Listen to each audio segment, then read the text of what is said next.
Good morning. Good morning. Good morning. Good morning. Good morning. Good morning.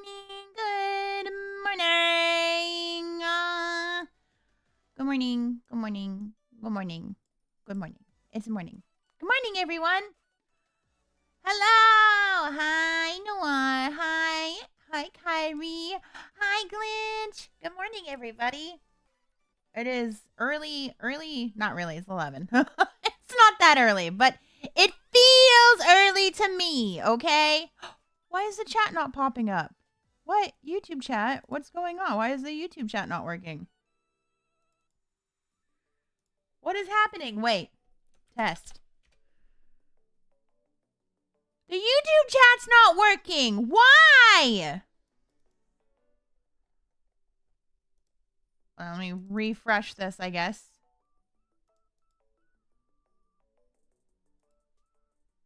What? It's not working. Why is it not working? Where is it? Where is it? Where did I even get it from? What am I on? Stream Elements? Hold on. Let me see this. Hold on. Let me see Stream Elements. Let me log in with YouTube.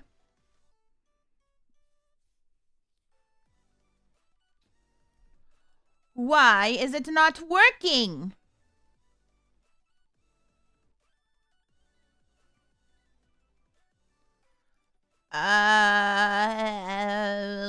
Where's my overlays? Overlays? No, that's not it. Streaming tools. Overlays. Edit. Why is it not working? I don't know why. What the heck? Why is it broken? It's broken. Well, it is what it is, I guess. There's no chat. There's no chat today. Sorry, guys. There's no, you can't be on here. Hello. Hi,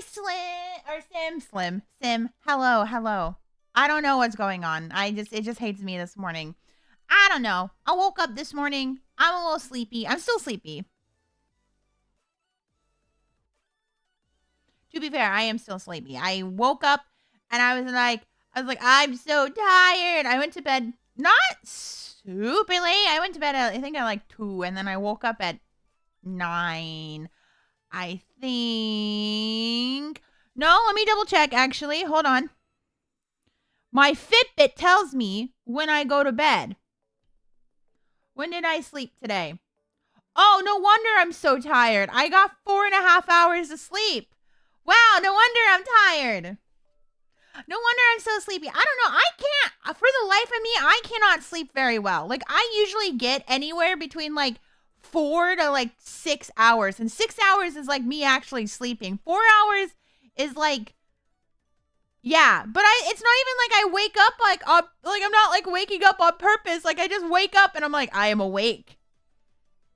Chat is not real, therefore we are a hallucination, though. Thought up by Clotho after centuries in the cave. No! You guys are real. No, you guys are real. You guys are real. Don't gaslight me into thinking that you're not real. You guys are real. I know you're real. I see you right now. You guys are real. Absolutely so real. If you guys are gaslighting me, don't gaslight me. You know why? Because I'm fate and I will get my revenge one day. And it will be the most inconvenient time of all time. Just watch your shoes because there might be Legos in it. Or shit. I don't know. I haven't really decided which one yet. Which one would be worse? What would be worse? Finding Legos or shit in your shoes? Probably shit, because it would be a lot harder to get out than Legos, to be fair. Because Legos you could just like dump out, but like shit you would have to like really clean out. So shit in someone's shoes, you know? And the fact that we all like Caleb too. We all like Caleb. Every single one of us likes Caleb. I love my man. My man. You know, it's so funny. I can't believe yesterday was absolutely a nightmare to pull. To pull Lumiere was such a nightmare. And Caleb was so jealous. But that's why I love him. That's why I love him. Because he's so jealous and possessive. Like, just like how I like my fictional men. I like them to lock me up in cages. I like them to chain me up. Yes, I do. It makes me feel wanted and loved. Yes. Yes, very much so. Because what other man? I mean, don't do it in real life. That would be bad. That's actually illegal. But you know what? It's okay because it's in fiction. And so me being chained up and being locked up is with my consent.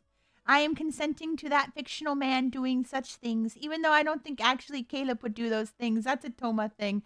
That's Toma from Amnesia. I do like my yandere men. I do, okay? I like yandere men. However, I actually don't think Caleb's very yandere, to be fair. Still deserve to be a bully to hell? No! Don't bully me! I'm fine. I'm okay. I'm cool. I'm good. Cause like, yeah. But I don't think Caleb's a yandere. There's no way he's a yandere. Like, there's no way. This morning though, you know what I had for breakfast this morning? I had eggs.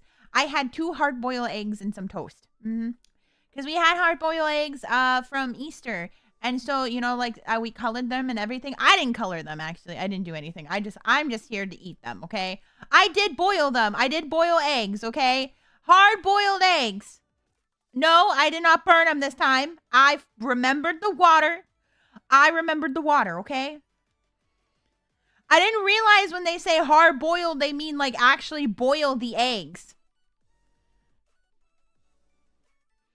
Like actually like throw them in the pot and boil them in water. Okay, I didn't know that's what that meant.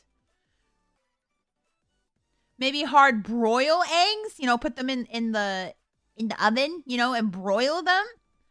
Yeah, he's very tame because boy, I see real nutty yanderes of all kinds. True, it is true. Here's the thing, is like he is like kind of like that in the main storyline, but like when I read through all, like, because I've read all of Caleb's cards. I have all of his secret times. You know, now I have like all the tender moments. I have everything. I've literally gone through everything. I've gone through all the anecdotes. You know, I've gone through everything that is related to Caleb. And I can for sure say that he is not a yandere. He's not. He's just not. Because like, while yes, he wants to like take you away and like, you know, to a paradise and stuff like that, I genuinely believe he would not be like that if it wasn't for the touring chip and for your guys' dramatic past. What? Whose eggs? Yours? I want to sell my eggs. How do I sell my eggs to the black market? How do I do that, actually? What is the requirement to sell your eggs? Actually, that's a good question. I want to Google that. What is the requirements to become a pope? That's the top result right now. What is the requirement to become a pope? What is the requirement for Medicaid? What is the requirement to file a tax return? What is the requirement to be president? What is the requirement for real ID? What is the requirements for Windows 11? A lot of them have to do with tax stuff, but the first one is, what is the requirement to become a pope? No, I don't want to become a pope. I mean, I could though. Imagine Pope Clotho. Can women be popes? I actually don't think so. Wow. Rude. How dare. When are we going to get our first female pope? What is the requirement? What was I Googling again? Oh, yeah. To sell my eggs. What is the criteria to sell your eggs? Okay. Egg Donor America. What is it? Okay. What is the I don't even know. How do I do that? Okay. So between the ages of 21 and 31, shit. Physically healthy. Shit. I have regular monthly menstrual periods. Shit. Non-smoker. Okay, I'm a non-smoker. Have both ovaries. I do have both ovaries. Psychologically healthy. Does me having ADHD count as that? Is that fine? Is that okay? No current use of psychoactive drugs. Nope. No history of substance abuse. Nope. I've never abused anything in my life, nor any substance. No family history of inheritable genetic disorders. Okay, so that includes ADHD. Willing to take injections. Sure. Dependable, mature, and able to keep appointments. Yes. Okay.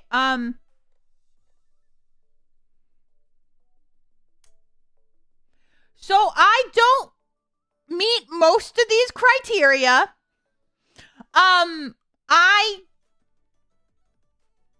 I don't meet, I think I meet like 2. I am not between the ages of 21 and 31. I'm physically healthy. I'm not physically healthy. I am a non-smoker, so there's 1. Having regular monthly menstrual periods, that debatable. Sometimes I have irregular. So I've gone as long as 4 months without a period, so there's that. I do have both ovaries. That's good. Psychologically healthy. I don't have any like psychological, like maybe a little depression, but like who isn't depressed sometimes, you know, especially in this economy. No history. I do have no history of substance abuse unless my addiction to carbonation counts as that, but I don't think it does. Inherited genetic disorders. I do have, unfortunately. Yes. So, I can't sell my eggs. I can't donate them. They can't take them from me, unfortunately. And that sucks. Damn. Only abuse hot digital men? Yes, I will bully them. I will bully the fuck out of them. I thought you meant chicken eggs? No, I meant my eggs. Like my like womb eggs, you know? The ones that come out of my ovaries, you know? That's those eggs, you know? I wanted to see if I could like, you know, sell them, but apparently I can't. So I'm going to sell them on the black market instead. Donate? No. Sell? Yes. Exactly. Exactly. I'm going to sell my eggs on the black market is what I'm going to do. I'm afraid to Google that. I feel like the FBI is going to be looking at me and they're going to be like, why do you want to know about the black market? I have questions sometimes, government. Okay. Sometimes that's why I have to Google it. I have to Google it sometimes. I wonder if they'll let me do it anyways, because like I know I'm not between the ages of 21 and 31. However, I am a young goddess. You know, I'm very young. Just because I'm 50,000 years old, probably, doesn't mean I don't have good eggs. You know what? They're you know, matured, right? Those are matured eggs, right? Like wine, right? Like mature wine, you know, the longer it sits, the better it gets, you know? You see what I mean? You know, my eggs are nice and fermented in like a good way, not in a like they're like moldy way. You know? Yeah, we could make the most expensive egg salad, right? Like we could make a really actually egg salad does sound really good though. I do have hard-boiled eggs. I could make egg salad. But anyways, I could make a really good egg salad. You know, we could use them, you know, you could crack them open on like some rice, you know. Yeah, like A5 eggs, you know, put them on some like Wagyu if you can afford Wagyu. I can't afford Wagyu, but somebody can. I need someone to buy me Wagyu. That's what I need. Caleb, where are you? Actually, well, Caleb or Raphael, both of them got money. Give me! I want money. I want Wagyu. I would like literally, I would like cozy up next to them and be like,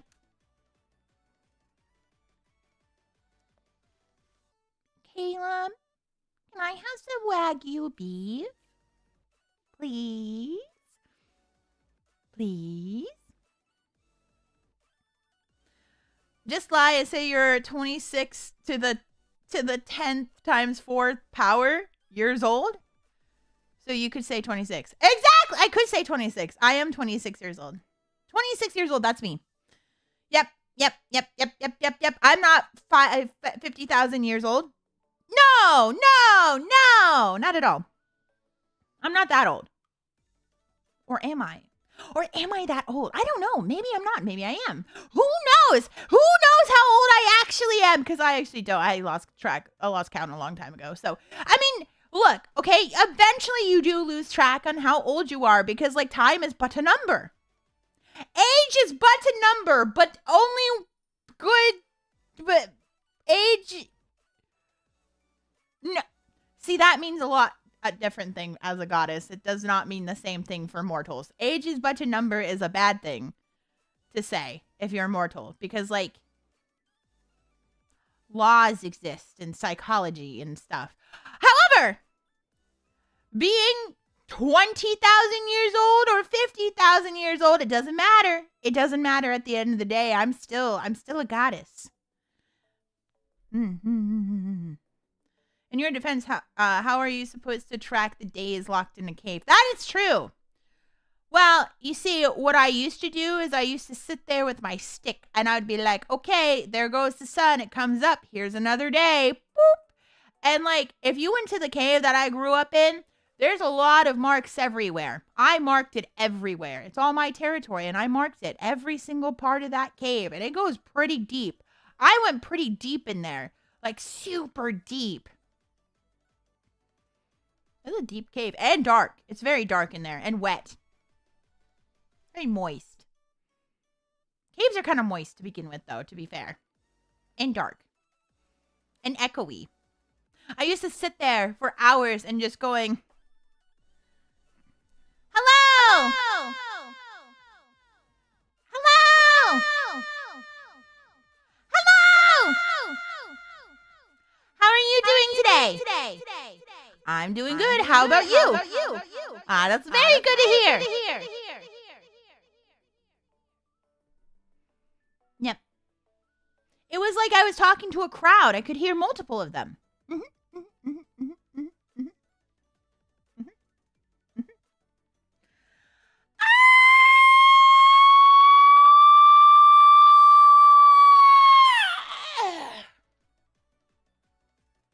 Oh, I had a stretch. You ever have, like, a really good stretch? I'm so tired, guys. I'm, like, so sleepy. I'm ready to hit back the hay. I'm like, I gotta go bed. My bed is right behind me, and I'm like, oh, it looks so nice and comfortable where I could go to sleep and just be so comfy. Just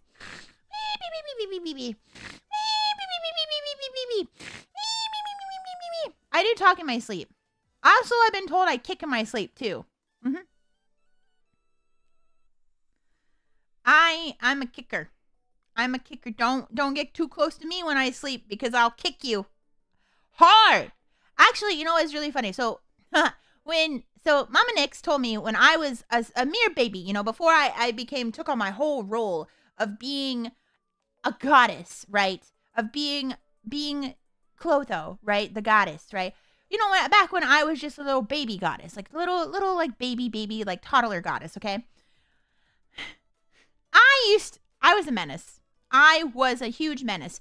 So what I would do is, like, first of all, I hated wearing clothing. I hated wearing them. I didn't like wearing clothing to bed. So I would just strip naked, just bare butt naked. I hated it. I didn't like clothing.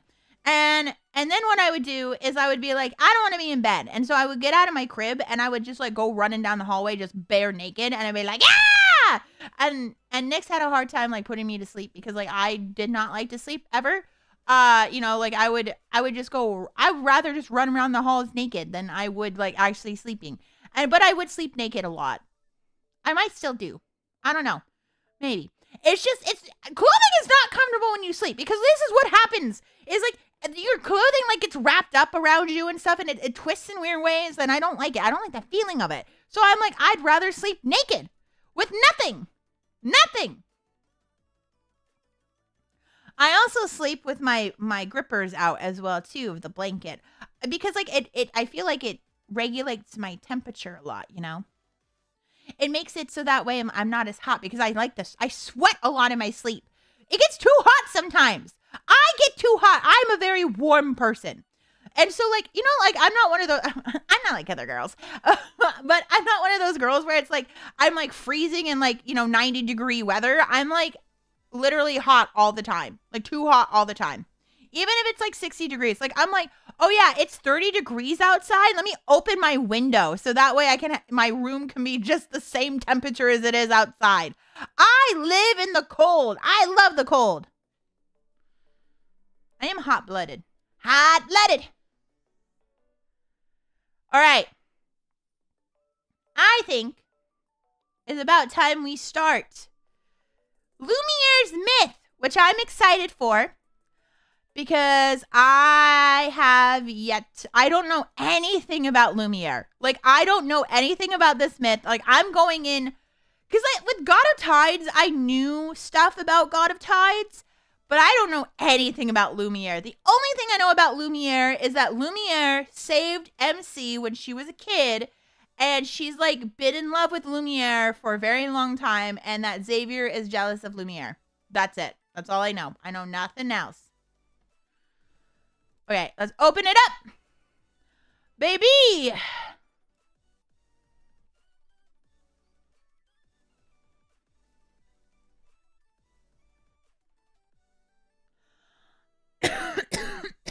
Ugh. And a cough.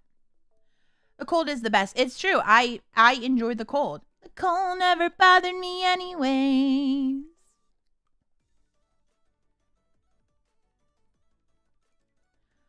Okay, open this up.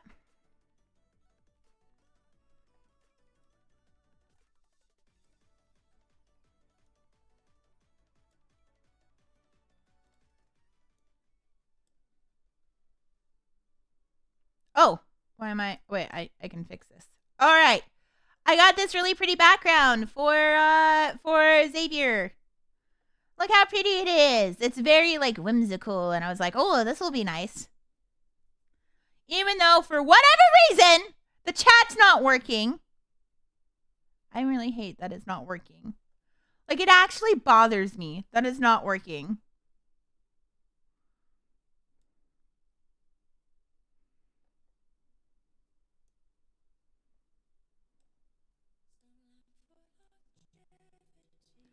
Why is it taking?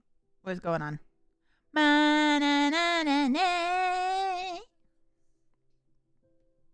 I'm excited. I love the myths. I love playing through the myths because, like, I don't know. I like the stories that come with them, you know? Like, I feel like I really get to learn about them in their myths. Hi, Caleb. Hi, Silas.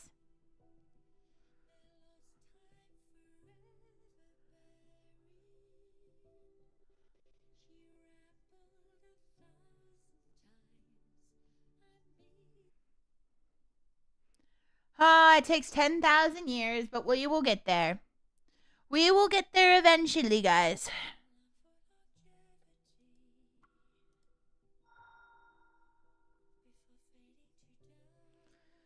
Oh, Lumiere! Lumiere!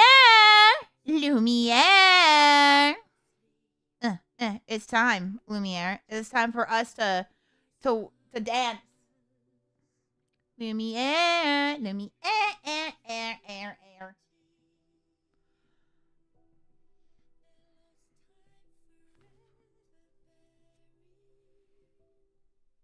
Caleb's dressed so nicely today. I didn't even have to dress him. Look at how he's dressed. He's dressed so nicely. What are you thinking about, boy?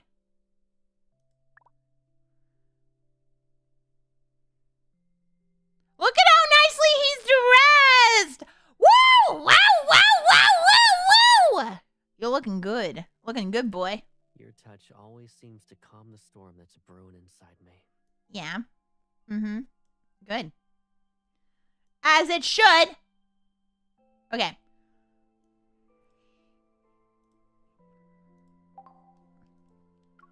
It is time. Sheesh! Is it Shooting Star? No, this one. Twilight's Dream is what it's called.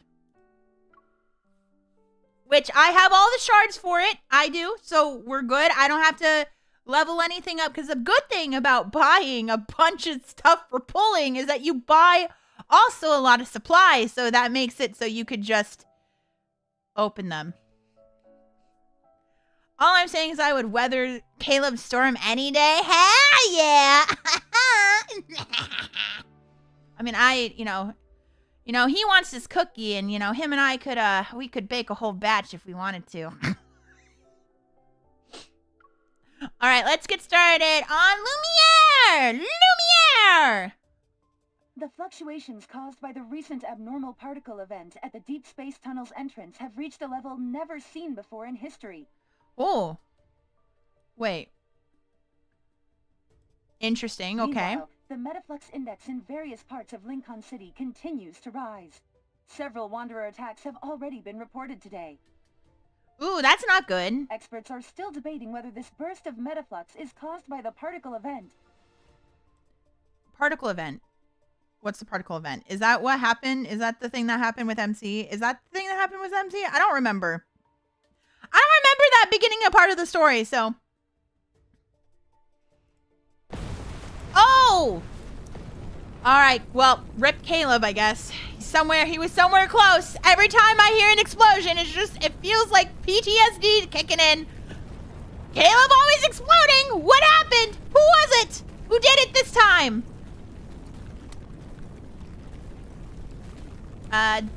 Deafening explosions cut off the newscaster, and an abandoned building collapsed with a loud crash. Oh no! It was the government. I'm telling you right now, it's the government. It's conspiracy theory! A figure steps out of the flames, slicing through the dust and debris. With the light blade he's wielding, his expression is calm and passive. Oh my god, it's Tuxedo Mask! Perfect! Let's go with this. The machine can be turned off for now. We'll start shooting the actual scene in 10 minutes. Huh?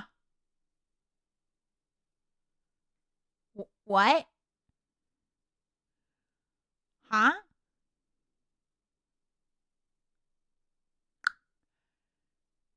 So it was a show. Okay. Hi, yes, can we actually have that light warmer for that one particular scene? Yes, and also, where is our extra number 2? Their lunch break should be over by now. Can you go find them? That was wild. You know what? I did think, I was like, this looks like a set. I did think it was a film set. And I was like, no, it can't be a film set. Why would there be a film set? I feel like, yeah, I was like, oh, okay, I guess we're filming. I don't know what we're filming. What is he doing? Is he a TV? Is Xavier like secretly a TV star or like a? How can he be a hunter and like a celebrity at the same time? What is happening? The machine generated background hologram dissipates like mist, revealing a realistic scene of utter devastation. The crew members, while busy, move around in an ordinary manner. The director, as energetic as ever, is discussing the scene with the leading actor. You just need to do what Mr. Xavier did during filming. Pay attention to your pose when swinging the sword. Is she talking to us? Are we on a movie? Like, are we like on a movie together? Well done, Mr. Xavier. Grinning, I cheerfully toss a bottle of water to the man as he approaches me.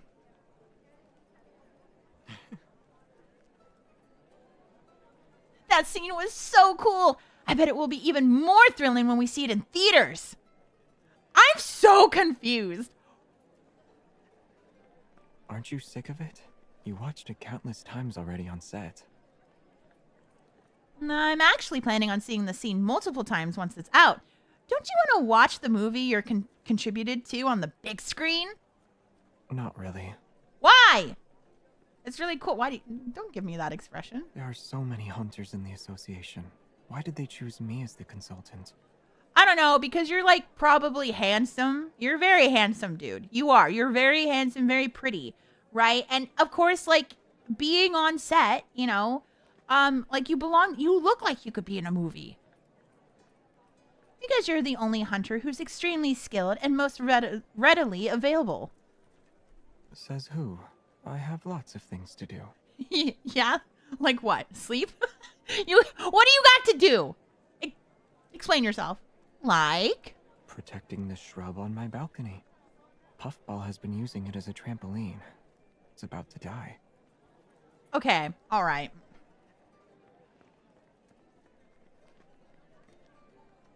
I pressed a button and now I can only interact with Clotha's stream on my PC. Guess I'm only watching Clotha's content for the rest of my life. Well, that sucks. Sucks to suck, I guess. It's okay. I can head back right now to take care of it.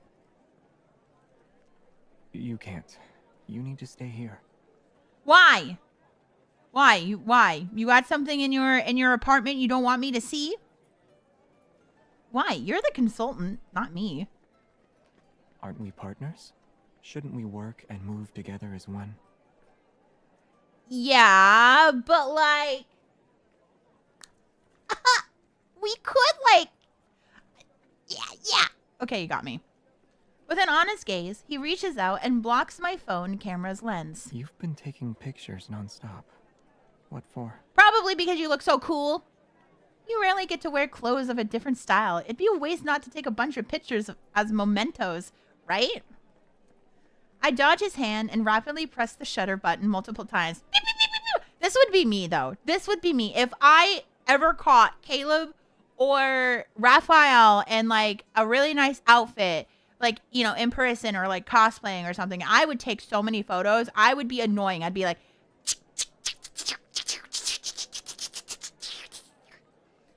I like photos, okay? And I can use them for other occasions. Just saying. A hint of embarrassment appears on the once indifferent face on my phone screen. I take back what I said earlier. You're not here as my partner. You're just here to enjoy the show. Yeah! Excuse me. I mean, look at you. Look, I do love this outfit. Like, I love the Lumiere outfit a lot. I think it's gorgeous. It's beautiful. Hi! Hi, live! My outfit's looking very different. Thank you. Thank you. It's an asset that I put on. How so? I'm here to watch and learn. I flick the tassel hanging from his waist. The metallic ornament shines brightly under the sun. I heard the crew went to great lengths to collect the rare, few existing videos of Lumiere to recreate this outfit. Do you think it counts as a valuable historical material? You're making it sound like he's old enough to be displayed in a museum.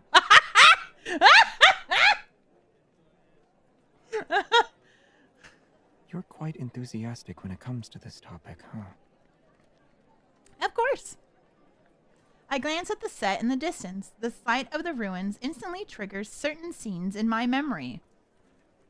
I know that if I meet him again, or if I meet him, I might not get the answer I'm looking for. After all, he saved so many people. Even if he actually did rescue me, I doubt he remembers. But I'd still like to know if the beam of light that saved me 14 years ago was really him. I'm sure he remembers. Aww.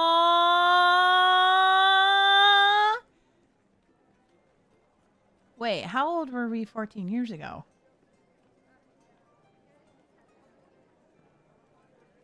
We're like... Are we 12 in the main story? Like, aren't 12.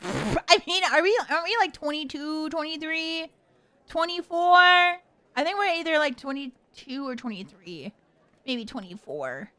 So, like, if that was like 14 years ago. Actually, no, we are 23. 14 years ago would have made it. What is it? Wait. 13 minus 4. 9? 9. We were 9.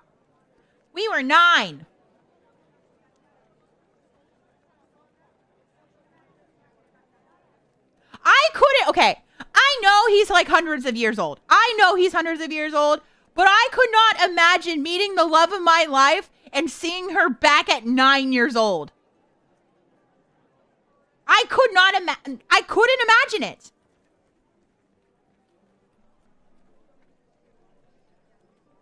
Like, because it's like, you know this is your girl. You know this is your girl in like another life, right? But she's 9 years old. How weird. That would be weird. I would be so weirded out to meet like the person that like I am with, or my like the love of my life, and then like meet their like child self. Not saying he's weird for it, okay? No, don't say he's the ultimate Minecraft YouTuber. Stop it. No. He probably would like Minecraft though. But he's not a Minecraft YouTuber though. No. I'm not saying he's like that. I'm just saying how weird it would be to meet your significant other as a child. When you're like a full-grown adult. Like, that would be weird. Because he knew her. He knew her as an adult, right? They grew up together. I don't know if they grew up together, but like, you know, he knows her. He knows her like from prior, right? And this is just another life, right? So it would be like looking at a baby photo, except like you get to interact with the baby photo. You know what I mean? You get what I'm saying? You get what I'm laying down? Anyways, okay. We're going to continue. Also, hi, Chrysalis. I immediately look up, but Xavier quickly adds, At least, that's what I think. Xavier, you don't seem to be interested in Lumiere. He's our famous predecessor in the hunter industry. Aren't you curious about him? I purposely hold my phone camera closer to Xavier's face.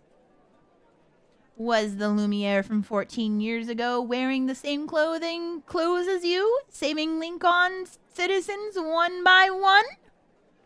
His gaze doesn't waver for even a moment. Despite my questions, his eyes are like dark blue lakes, looking directly into mine through the lens. Who knows? Though the crew definitely gave him a stylish outfit. Do not compare Xavier to goddamn Twilight! No! No! If anyone's Twilight coded, it's definitely Caleb and MC. Not Xavier. I admit that too. As a Caleb stan, I admit that Caleb and MC give Twilight vibes to me. Okay? I see it. I get it. I get it. But not the imprinting. No. They ruined Jacob's character so quickly by making him be like imprinting on fucking resume. On little race car. On little ricocheting bullet. Why would they do that?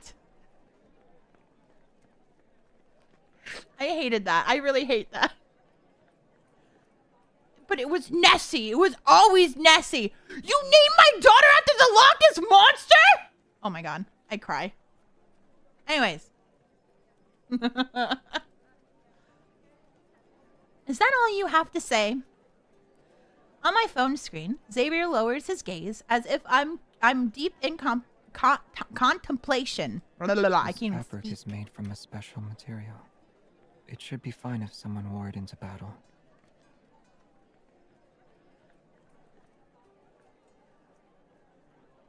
Remember his friend Quill imprinted on a toddler before him. I do remember that. It's still like such a weird thing to write, in my opinion. Like, it's such a weird thing to write.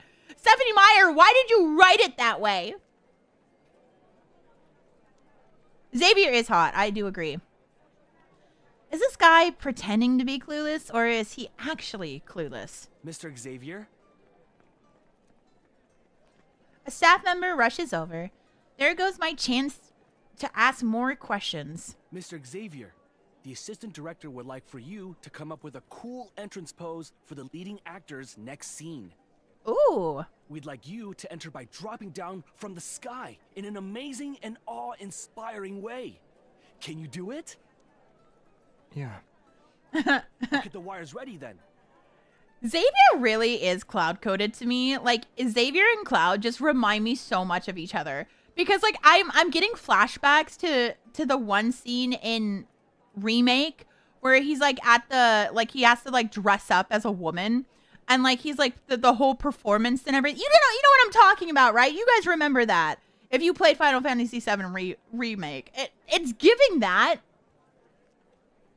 I don't really need... I quickly yank the belt around Xavier and lower my voice.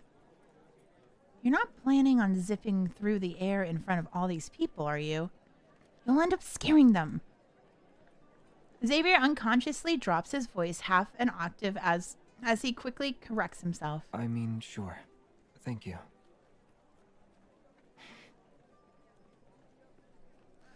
Xavier dropped out of the sky from the Fortnite party bus. Yeah, when are we gonna get lads in Fortnite? Hello, when are we gonna get the lads, boys? I do want them in Fortnite, actually. I kind of do. Because, like, they sat there. The fucking Fortnite kids are sitting there and being like, oh, Sabrina Carpenter is ruining Fortnite. And I'm like, oh, just get ready for lads, man. Oh, man, they were scared of the period trackers. Oh, get ready for lads invading Fortnite. I don't think it would ever happen, but I would love to see it. I mean, to be fair, like, they do have guns in this game and swords and stuff. So I think they could do it if they weren't scared. Actually, they could, though. Anyways. I would also pay for it. I would pay for it. Could the sudden particle event, an increase in Wanderer attacks, be the beginning of the apocalypse?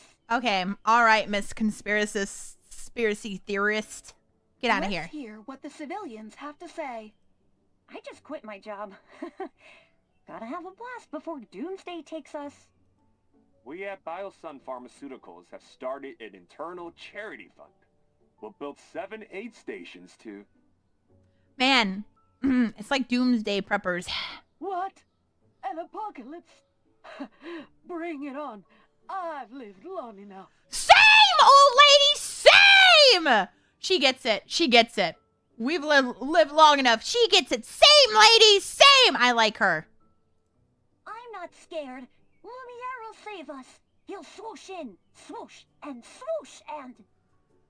Hello, Anakin. Welcome in.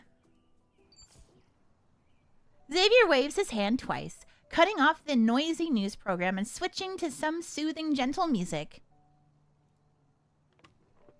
And then nonchalantly continues to ransack Jeremiah's fridge. The yogurt-flavored one isn't that good. I recommend trying lychee. It's much better. Oh. Here's your spoon. Your hand? Could you feed it to me? Put it on your fingers and put it in my mouth, please.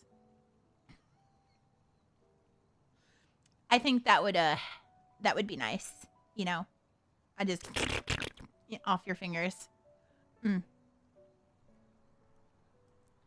is it the right spoon is the question. Is it the smaller spoon? I don't like big spoons. I like small spoons.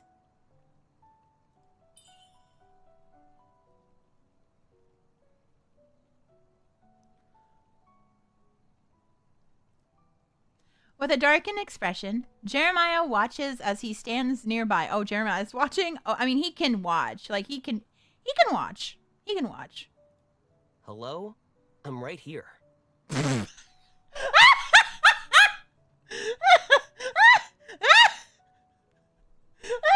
Hello? I'm right here. Jeremiah, I'm sorry. I didn't know you were not into it, okay? I'm sorry I didn't... We gotta... Xavier, you and I have to ask for consent first before we start licking each other's fingers. As he receives an answer in an ice cream cup tossed his way, it's the not-so-good yogurt-flavored one.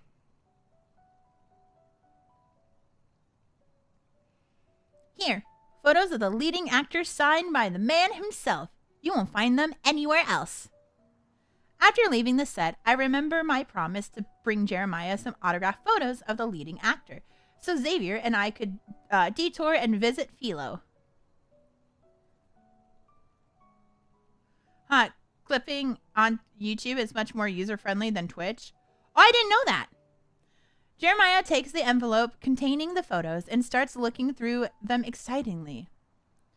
Are you a fan of this actor or the movie franchise? I just really like how they portrayed Lumiere. I forget. Jeremiah knows. Wait, how old is Jeremiah? Jeremiah must also be really old. If Xavier is old, how old is Jeremiah? Jeremiah pulls out a photo and shakes it in front of me. What do you think of this outfit? Well, it suits the leading actor. Jeremiah smiles at my answer. Jeremiah's smile at my answer seems to hold a hidden meaning. Don't you think it'd look even better on someone else? He is such a shit. What? Jeremiah the wingman. He's a wing. Oh, he's winging. He's winging his man. For example, someone who's actually right in front of... Ouch! He clutches his forehead in pain.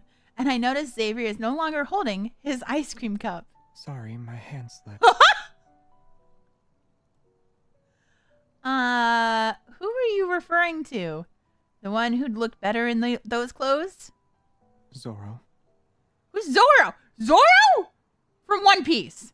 Or like Zoro, like Zoro. Like the guy with the mask and the sword. Or like the guy with the sword. In One Piece. Zoro. Huh?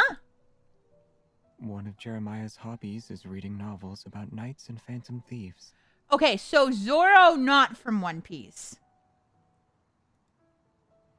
I thought Jeremiah might... No, you know what? In my brain, Jeremiah is a weeb. That's my headcanon. He's a weeb, and he likes One Piece. He's into One Piece. I'm not into One Piece. I don't really know anything about One Piece. I just know Zoro exists. Meeting my puzzled gaze, Jeremiah squeezes out a wan smile. Yeah, Arsène Lupin's my idol. Xavier calmly digs into another cup of ice cream, while poor Jeremiah stands there, distressed. I'm about to pry when I feel a faint vibration on my wrist. It's Jenna. She wants me to return for an emergency meeting. A meeting? It's probably related to the abnormal particle event. I have to go now. I rush out of Philo, not having the time to hang out and question the peculiar atmosphere in the flower shop. Hi, Juan. I'm doing good. How are you doing today? As the girl figured. Yeah, as the girl... It's so hard to read because it's so small on my screen. Like, it's small on my screen in comparison to my monitor. As the girl's hurried figure disappears around the corner, Jeremiah turns to see Xavier still sitting in the same position. Well, she's gone now. Why are you still here? Get out! Jeremiah's just like, yep, okay, I was being friendly, it's all good. Get out. Leave. Xavier's phone screen lights up, announcing the arrival of an encrypted message. He simply turns off the screen and gets the last spoonful of ice cream from the bottom of the cup. Thanks. What for? It's just an ice cream cup. I'm also grateful for these. What? Xavier flashes a few small weapons in his hands. He vanishes without a trace the very next second. Xavier, what did you swipe for me this time? What a little shit! Oh my god, Xavier! You're a little shit! This man's biggest hater is himself. He is jealous of himself. I know he is. I haven't even got there yet. I don't know anything about Lumiere aside from Lumiere is Xavier and that Xavier is jealous of himself. Well, I know he's not actually jealous of himself. I know that he's upset because it's like the idealized version of him that MC likes, and he's afraid that he's not going to meet her expectations as Lumiere. Yeah. I get that. But I think it's funnier that he's just jealous of himself. Jeremiah rushes to check his precious belongings, but stops after taking a few steps. He thinks for a bit, then pulls out his phone to call someone. Who is he calling? Who you gonna call? Ghostbusters! Who you gonna call? Ghostbusters!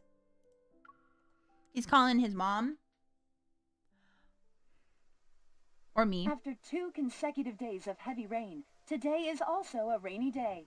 And we're still expecting more rainfall in certain areas of the city. There's a lot of rain. Meteorological experts say this is due to the influence of a dense group of rain clouds. The heavy rain is a normal weather phenomenon. You know, there's heavy rain between my legs, too.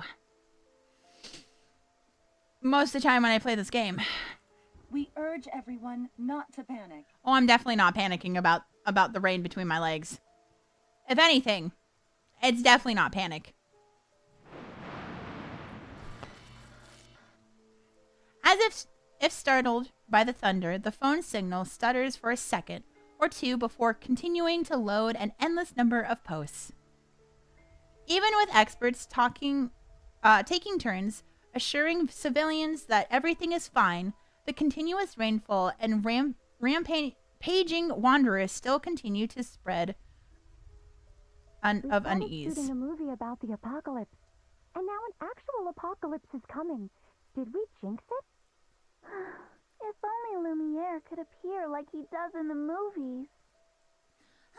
If only Lumiere could appear like he does in the movies. Oh, Lumiere! Lumiere! Oh my god, Lumiere!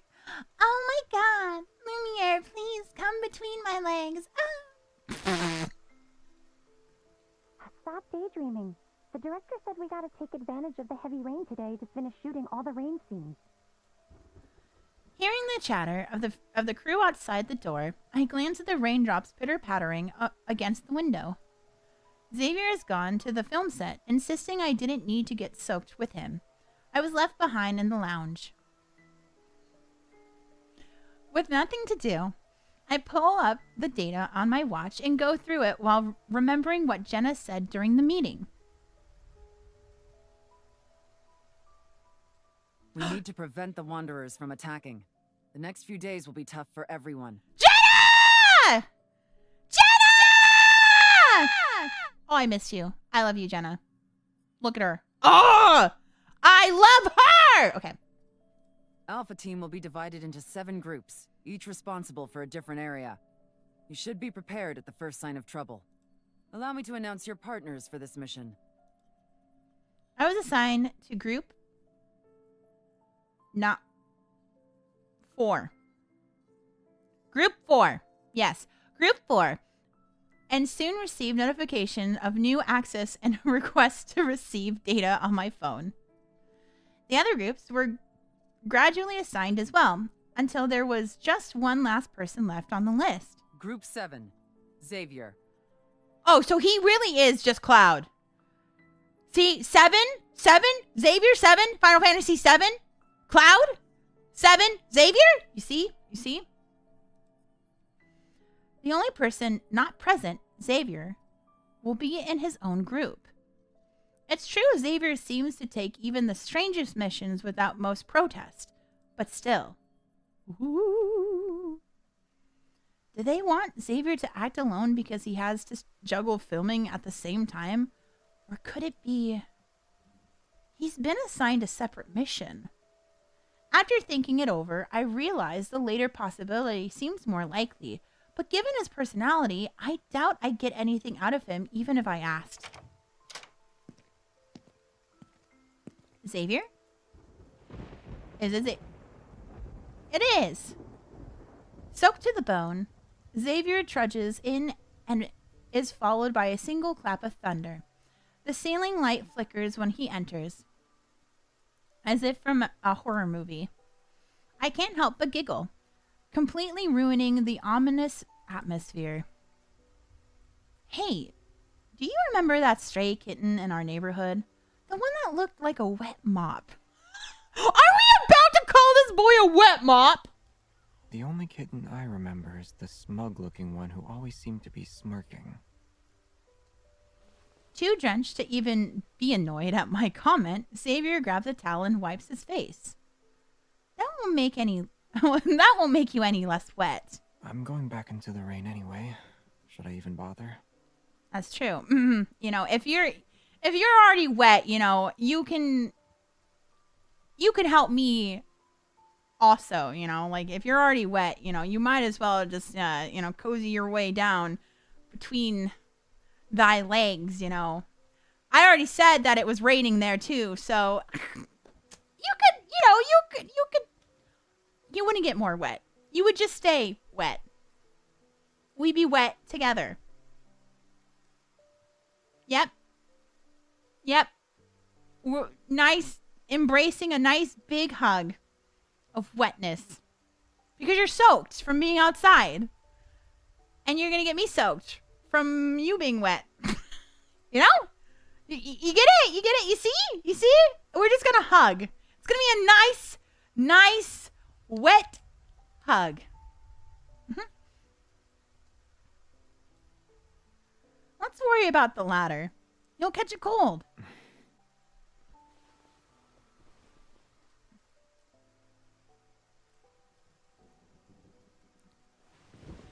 Watching his half-hearted attempts to resist, I push him down onto the couch. Sit. Don't move. What are you doing? Look,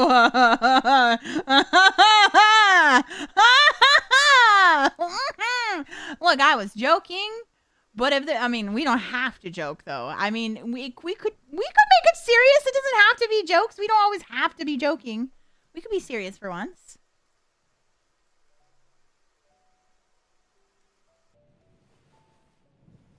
Let's wipe the dirt off your face. Otherwise, Lumiere is going to turn into a dirtier at this rate. Dirtier. What dirt? Well, there's one right here. Yep. Is it gone? No, not yet. And now? Oop. Even a kitten licking its fur is better than you. Help me then. I can't see where the dirt is. All right, I guess I'll help you. Yeah, I feel a little better now.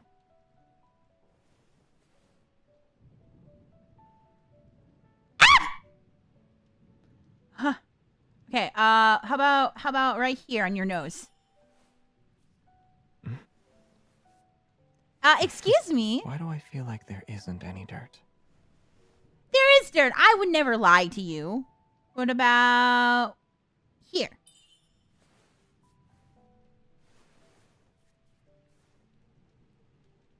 Someone's making things up. I'm not making anything up, Xavier. I'm not making anything. You are rubbing your face and you have dark gloves on. You're not going to see the dirt on them. And right there. Will this do? I think so.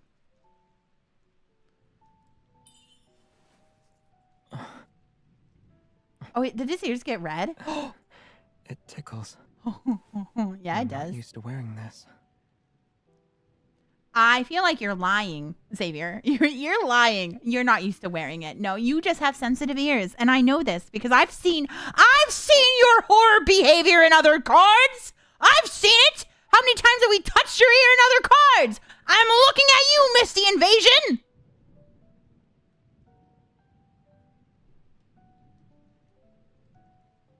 Horror behavior from him. Is this earring also one of Lumiere's magical gadgets? Maybe there's a secret switch. I'll tell you once I find it.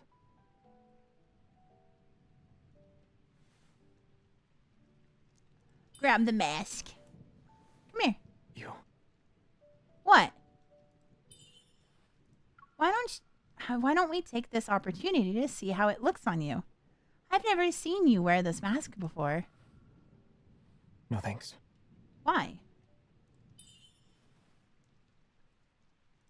Put it on. Put it on. I feel... You're pretty easy to amuse, huh? Satisfied now? Yes. You've got a bit of dirt. You're lying. Fine. Now both these two kittens are clean. You liar! You liar! Okay. MC might be kind of dumb. I feel like the moment we put on the mask, we should recognize that he's Lumiere. He is literally wearing the outfit. You put on the mask. Like, would you not think, like, wait a second, why do you look so much like Lumiere?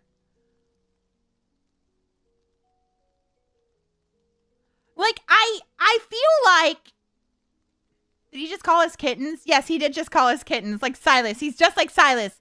Oh, that's... Pack it up, guys. Pack it up. Xavier called us kittens first. Sorry, Silas. You're stealing his thunder. I'm sorry. That's maybe it's a little mean. I don't know. maybe I'm just a little salty from the buffoonery I saw over Caleb Smith. Pack it up. It's Xavier's thing. It's no longer Silas's. Silas can't call you kitten because he called you kitten first. He really is not beating the Minecraft YouTuber allegations! That's true. He's not. I'm sorry. Looking at his damp hair, I can't resist tousling it, forcing him to sway from side to side. It feels like there's an earthquake. Yeah, because it'll soon be the end of the world. Aren't you scared? Nope. I poke his head. We have Lumiere. He'll show up to save the world. How are you so sure? Even if he does exist, he might have given up on that identity. Maybe he'd rather be a normal citizen who goes for walks under the sun every day. You know him pretty well. Not really. He raises his eyes that are under his somewhat disheveled bangs. Are you hoping he'll show up? If I say yes, will he appear? Okay, maybe MC knows that he is Lumiere. Because, like, the way she's speaking is as if she, like, does know. Like, she, like, figured it out. There's a momentary silence. I scrutinize Xavier's expression, but he merely lowers his gaze and... Oh no! He's getting sick! It's a little cold. I let go of the lingering question in my heart and ruffle his hair again with a bit of force. Okay, so she does. She does know. We do know. Okay, MC's not as stupid. I apologize, MC. I apologize. Because clearly you wanted to ask the question if he was Lumiere. But you decided not to say anything. Then 2 watches light up simultaneously in red, the color of an emergency. Incoming mission. Incoming mission. Location. No hunt zone number 21. Wanderer threat level. A and above. Number. Calculating. Requesting Group 3 to immediately head to the designated location. Other squad members, please remain on standby and wait for orders. That's a lot of wanderers. We're about to fight! We're about to fight! Let's get down! We should fight with our bodies afterwards, Xavier. Yeah. On the map, a large horde of red surrounds number hunt zone. No hunt zone, not number. No hunt zone number 21. Even the threat level to the north of the Imperial Ring district has gone up. The range of the metaflux fluctuations must be increasing. If Alpha Team can't get this under control, everyone will have to be deployed. It won't come to that. Xavier points to the area where the red symbols are the densest on the map. No Hunt Zone 21 always had frequent metaflux fluctuations. The association can handle it. They have the experience. Even if the scale of the attack is slightly larger now, it's only a matter of time before they take care of it. Don't worry. While still doubtful, I nod and steal a glance at the red light on his watch. Or wrist. Watch. I don't remember what it said. What about you? Have you received any mission alerts? Yeah. My ears immediately perk up. He's the only member in his team, after all. What do you have to do? I have to act as a proper consultant for filming and not tarnish our reputations as hunters. I guess it's necessary to remind you. Dissatisfied, Xavier frowns. When have I ever tarnished? Of course, you haven't done that. It's just... sometimes you forget to fasten the wires before performing a stunt. And there was this time where you accidentally blew up the protocore replica made by the prop artists. And while they were testing out the effects on an explosion scene yesterday, you almost flew in to protect a staff member. It was just an accident. The rain's pitter-pattering increases in volume outside. Xavier switches off the mission interface on my watch. You don't need to be anxious. Who knows? Maybe all your worries will disappear once the rain stops. Who says I'm worried? Besides, the rain won't be stopping anytime soon. But look at the clouds. There aren't as many. I follow his gaze, but all I see is the overcast sky, the clouds still as dense as ever. I think the rainfall will only get heavier. Or do you know something I don't? I stare into Xavier's eyes, but he softly smiles. Well, I'm pretty good at trivia. Astronomy, geography, you name it. Good. So when I go on Jeopardy, him and I are going to go together. I'm going to choose him for the Jeopardy. If it's a cooking show, no. I'm going to choose Caleb. Or Raphael. They both can cook.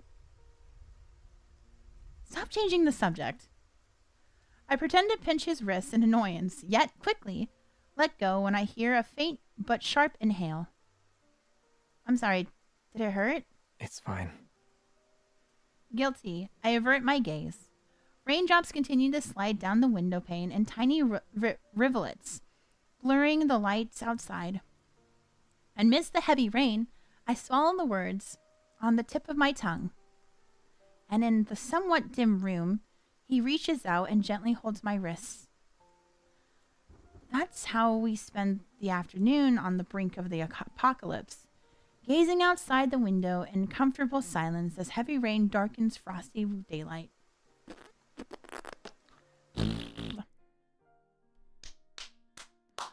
Woo! I think we're halfway through. Yeah, we're on 4. We're almost halfway through. We're almost on 4. We're on 4. I'm gonna be right back. I gotta go potty, so I will BRB chat, okay? BRB, so you guys better be good. BRB, okay? Okay.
I'm back.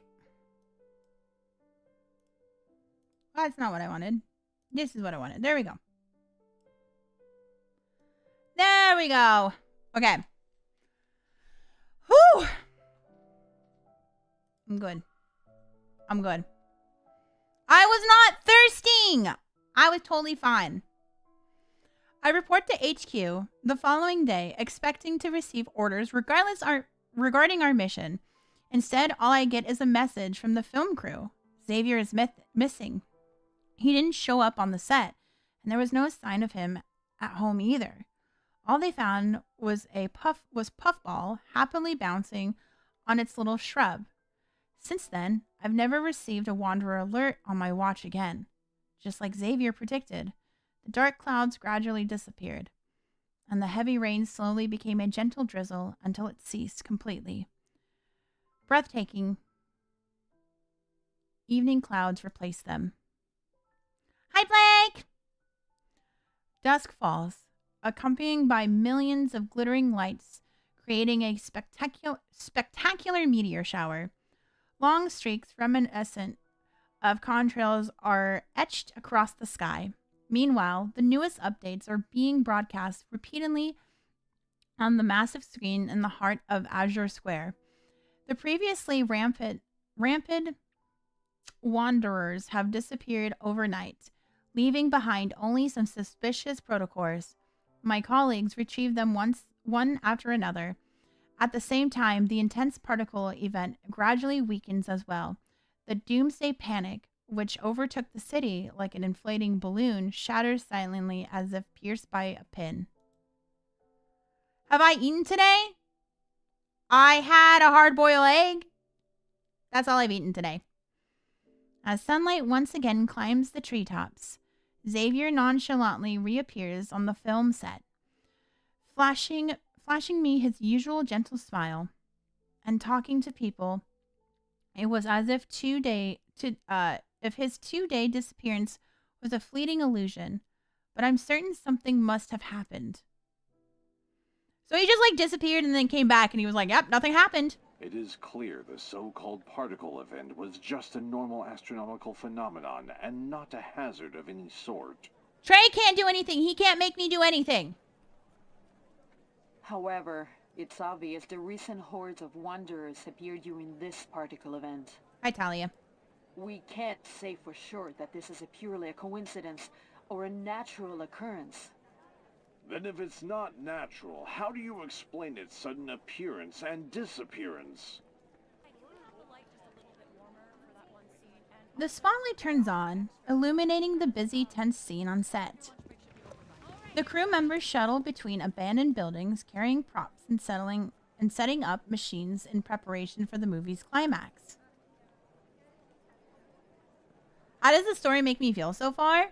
I mean, it's been good. You know, I'm curious on, the whole Lumiere stuff. I want to know more about it. I want to know more about what is happening and, who... I know who Lumiere is, but, who is he really, you know?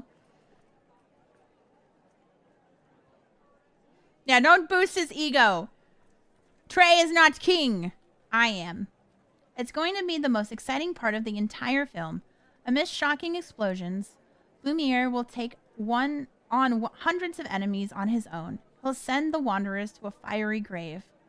Everyone's rushing, so none of them seem to have noticed a corner filled with miscellaneous items.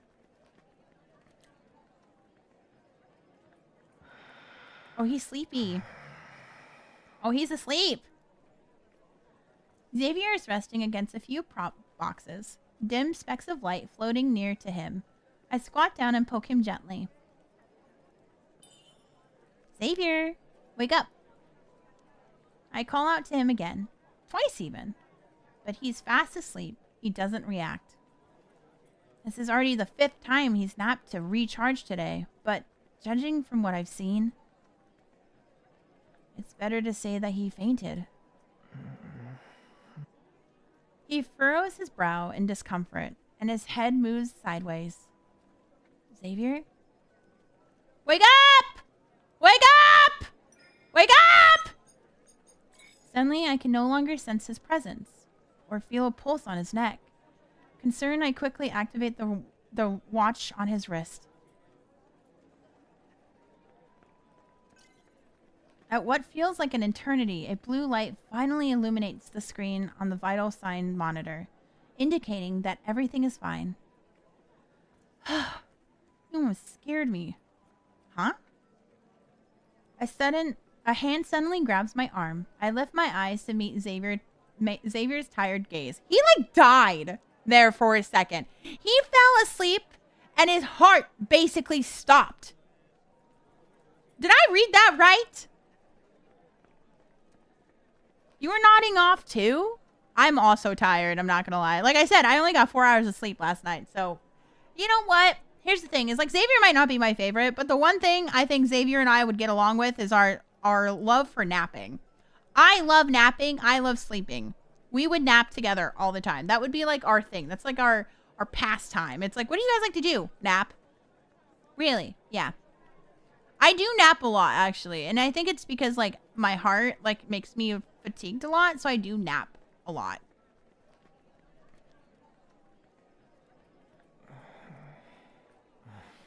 How come you're able to find me whenever I sneak out for a nap?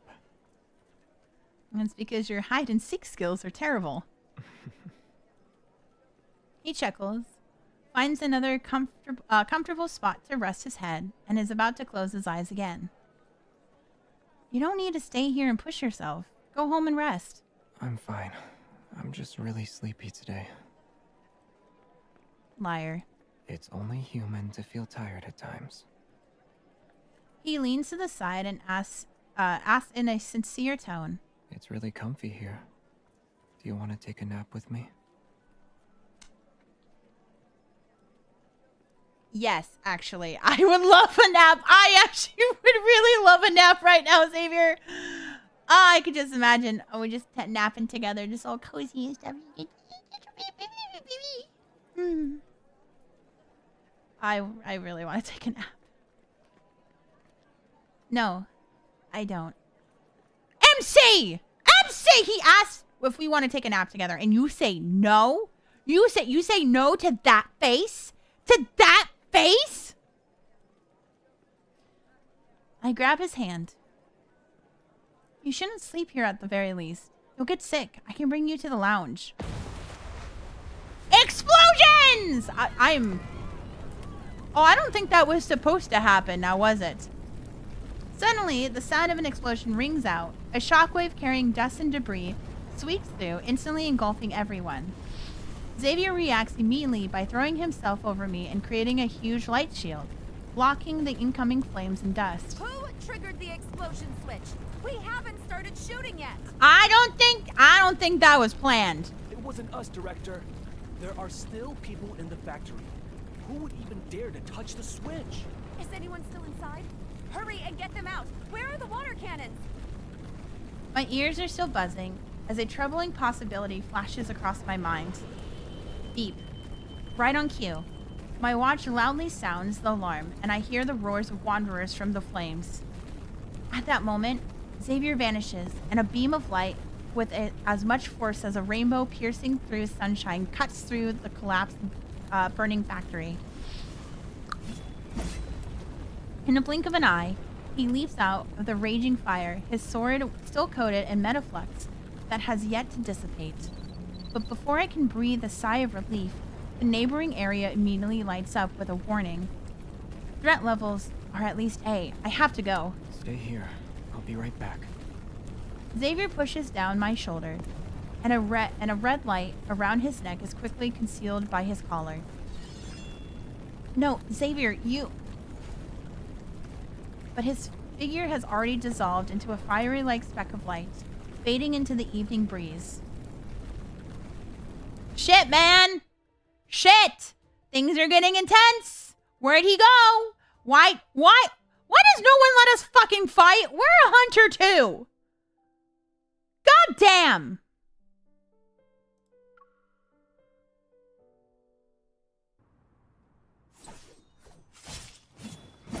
Oh, this is the same alleyway we saw Tamino in. The red light on Xavier's neck flickers wildly. He swings his weapon, sends out a light blade to kill the remaining struggling wanderers. Smoke created by the dissipated energy rises in all directions. He leans against the wall, trying to steady his wall before him after the intense battle. Abnormal vital signs have been detected. Excessive use of evil. Disengage from combat immediately and receive treatment. Uh-oh, that's not good.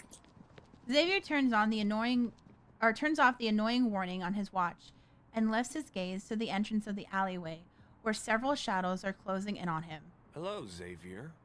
That is your name, correct? Who the fuck is Jasper?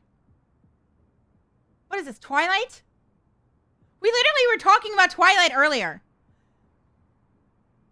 Guys, we brought this into fruition. The man who once appeared in the news approached him with a smile. Dressed in a sleek suit, he toys with a detonator the size of a cufflink.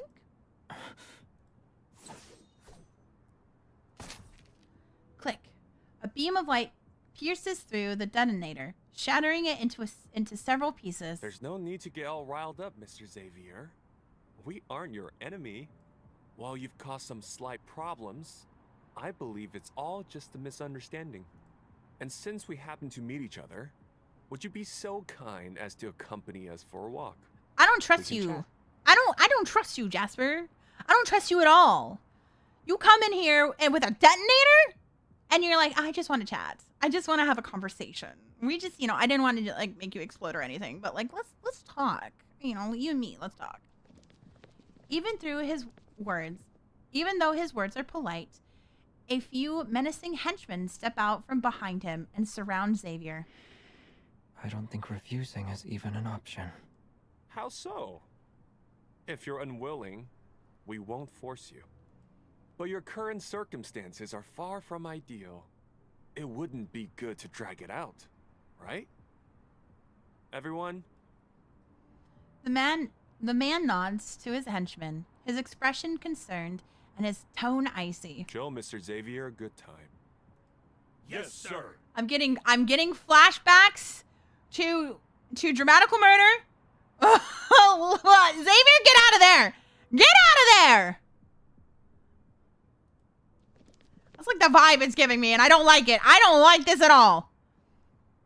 The shadowy figures at the alleyway's entrance spring into action upon hearing his command. They immediately block off the only exit. Xavier extinguishes the red light around his neck and swings his sword. Glowing firefly-like specks slowly surround him.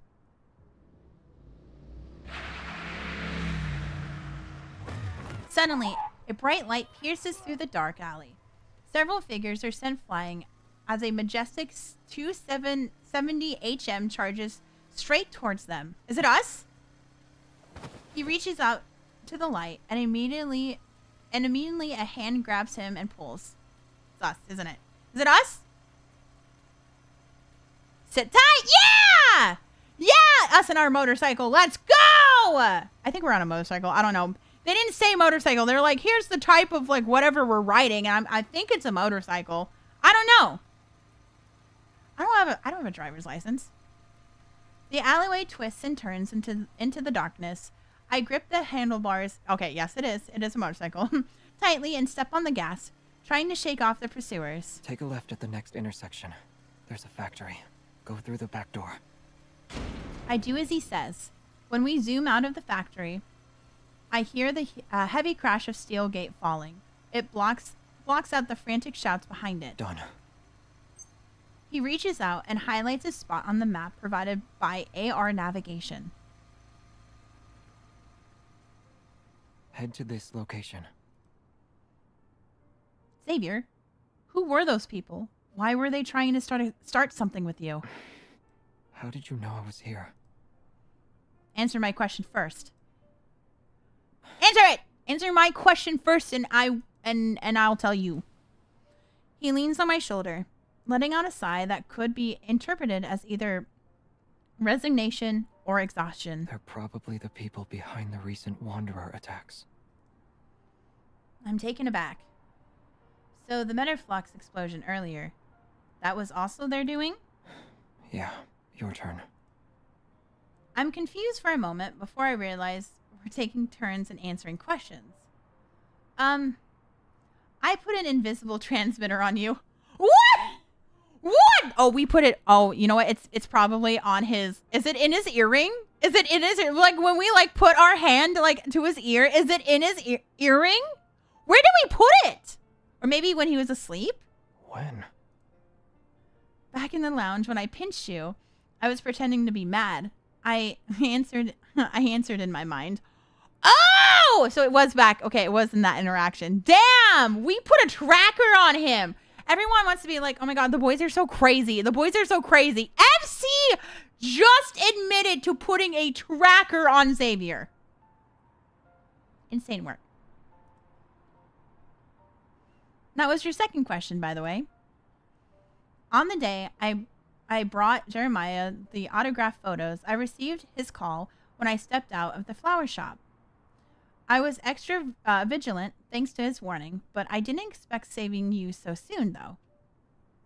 In other words, I knew your location for the past 2 days. Strange Metaflex surges in all of those places, the Wanderer attacks. You're the one who took care of it all, right? I do love when FC's being nutty. I do love it, because everyone wants to pretend she's so perfect, and I'm like, girl is wild too. She is so flawed, and I will stand by it, okay? Because everyone's like, oh my God, they're all so crazy, and like they all do these things, and I'm like, MC also does those things. The way that MC is with Caleb is also insane, okay? They're like, oh, Caleb's so toxic, all these things, and I'm like, have you seen MC? Have you seen her? Girl, I mean, we love a girl boss, right? We love that, you know, a girl boss and a girl failure. But, you know, he tightens his grip on my arm. You've gotten smarter. A certain someone keeps disappearing without a word and holding little secrets. What was I supposed to do if not get smarter? Not to mention, you're clearly hiding a big secret. What's so funny? If I showed up any later, could you have dealt with those people on your own? No. I owe you one. If you really want to repay me, all you have to do is... Uh-oh. That was fast. Xavier, hold on tight! The needle on the holographic dashboard jumps all the way to the right. My motorcycle accelerates, and we disappear into a dark alley in the blink of an eye.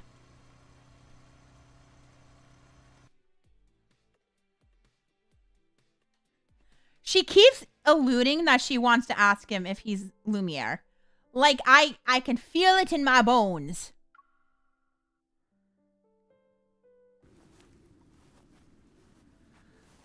Where are we? Oh, is this spaceship? Where are we? No, hunt zone number 42. I know where we are. I was talking about that. The moonlight spills over the verdant meadow like a thin layer of mist. In the center of this place is a massive wreckage of some sort, stuck deep in the ground. It's covered in moss and vines. Tiny fireflies circle it like ethereal sprites who call it their home. Careful. 2 balls of light float up from Xavier's hand, illuminating the somewhat steep path. The control panel is overtaken by plants. All sorts of wires are tangled up. The cabin has been split open. Inside this massive spaceship, which seems to have crashed a long time ago, the scent of rust and dust pervades. Amidst the metallic framework, the starry sky comes into view as if a brilliant curtain has been draped over our heads. I brush aside the leaves on the control panel. I try to decipher the complex numbers and symbols on it, but no avail. It's a huge object from space. It doesn't seem like that would exist in this world. But the fact that Xavier led me here must mean he knows something about this spaceship. A faint blue light flashes to the side, and Xavier lets go of a rusty knob. I secretly use my evol to do a quick check. The protofield around us has changed. They won't be able to find us now. I allow myself to relax a little as I examine the device Xavier activated. It's incredible some of the machinery in this abandoned spaceship still works. It's almost as amazing as a mummy in a pyramid coming back to life. This spaceship, is it yours? I just know it's here. Ah, big answer again. So, you must have known it was here for a long time, huh? Xavier hesitates for a moment, before finally responding with a vague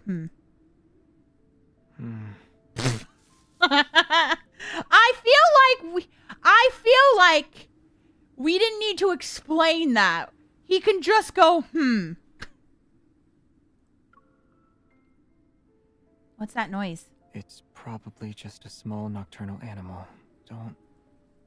He stops talking, and after a moment, his tone abruptly takes a 180 turn. Or it could be a wanderer. Any changes in a protofield can generate metaflux. That's weird. Could you go take a look? Sure, but he's acting really strange and suspicious. I don't know. Xavier, I'm your partner. We're partners in crime. You gotta trust me. Trust me, Xavier. Like your life depends on it. My life depends on you, apparently. So then why don't you trust me with your life? I want to be an equal in this relationship with you and I. Please, Xavier, please. I didn't sense any metaflux fluctuations or notice any signs of wanderers. A bit of suspicion crosses my mind, but in the end, I nod. If you need me to check, fine. But you better not do anything reckless while I'm not looking.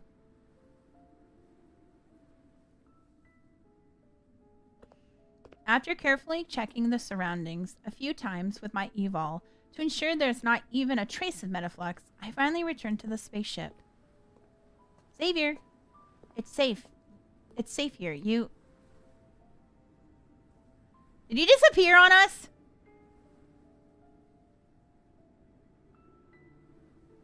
Where are you? Oh, so you just like straight up left. Oh no, he's asleep. Okay, never mind. I don't see Xavier anywhere. After circling half the area, I finally find him in a chamber that resembles a sleeping pod. Sleeping pod? He's curled up, his eyes closed, brows furrowed. The position he's in doesn't seem comfortable, but his breaths are slow and deep. Xavier? He's already fast asleep. Something lands on the ground near the spaceship's cabin. I reach over and find 2 empty syringes.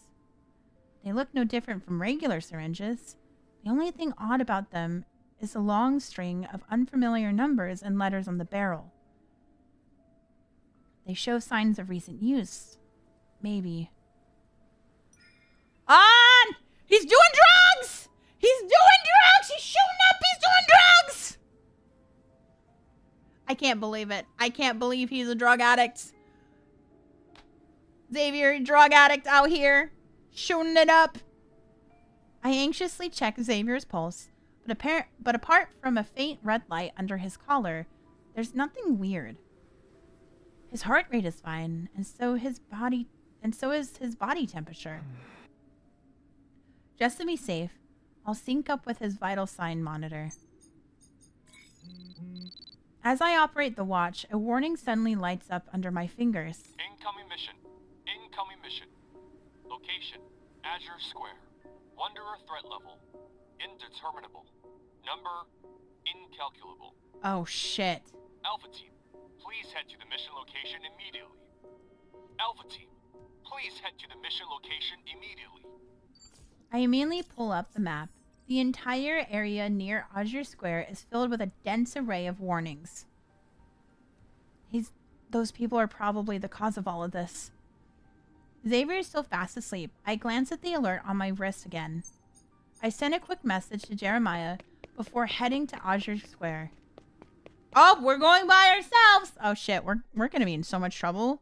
We're in trouble. We're in trouble. Trouble, trouble, trouble, trouble.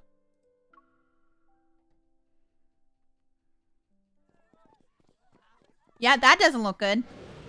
However, when I arrive at Azure Square, the severity of the situation surpasses my expectations. The area has fallen into ruin. Hordes of berserk wanderers attacking everything around them. Chaotic metaflux spreads like wildfire, almost disorienting space itself. It's followed by loud explosions that send flames flying. All hunters are fighting wanderers. More and more of my colleagues are arriving on the scene. Yet, after a prolonged, grueling battle, the number of wanderers show no signs of decreasing. As soon as a group is eliminated, another one emerges. It's as if these wanderers are immortal. Shit, man. That sucks. Imagine. Dragons. Dragging these nuts. I'm gonna drag these nuts across these wanderers' faces here in a second if they don't stop. I would be the worst hunter in the world. I would sit there and I would just berate hunters left and right. Not hunters, wanderers, not hunters. Wanderers around me fall one by one, and I grow weaker as well with numbers of times I use my evol. My vision blurs, my ears ring, my heart pounds uncontrollably. Pain flares like wild flames, scorching every part of my body. That's... Beyond the flames, I see a familiar figure collapse in the distance. Xavier? I try to shove my way through the crowd, desperate to confirm their identity, but a massive wanderer appears before me. No, it's Lumiere! It's Lumiere, isn't it? After defeating it, I struggle to open my eyes, but I can barely see anything through the blurred vision. I'm definitely bleeding, but I can't feel anything but intense pain in my heart. All right. Captain. It's likely a metaflux explosion will occur at your location. Retreat. You can't keep fighting. With my watch guidance, I can barely discern the way I'm supposed to go. Yet, just as I'm about to move... Oh, no! Help us. No! Okay, we gotta save him. We gotta save him! There are still people trapped in Azure Square. I grit my teeth and focus, heading to the source of the cries. Through layers and layers of smoke and dust, I see an arm waving desperately from a collapsed cafe at the edge of Azure Square. Coordinates, 5567, 5567, trapped civilian spotted, calling for backup. Danger strikes before my backup could even arrive. The watch reacts faster than I do. Alerts pop up in quick succession on its interface. 3 wanderers, threat level S. Woo, boy, this is getting intense! Intense like the camping trip. I reach for my belt, silently continuing the remaining bullets and usable equipment. I should be able to buy some time.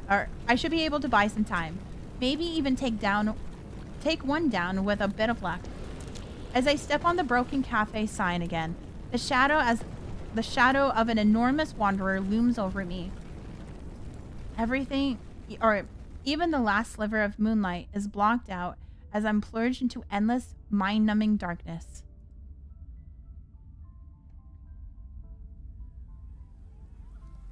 The red rust rain in my memories flood my mind. The blood, the rubble, the screams and cries. I'm suddenly engulfed by all of it. It's difficult to raise my head as terrifying despair threatens to swallow me once more. No, I have to keep going.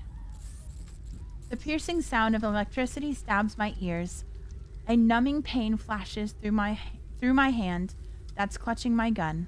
Chaos consumes me. With great difficulty, I load and fire several shots, and I can only rely on my instincts. But the darkness doesn't recede. My nightmare from 14 years ago opens its bloody, gaping maw before me. I fall to the ground. Something crashes down. The Wanderer and I will be crushed. Whoop! There he is! Whoop! There he is! Whoop! There he is! Whoop! There he is! Dazzling light suddenly surges before my eyes, sending out a shockwave. The Wanderer has no place to hide. It dissipates in the dust with a shrill screech.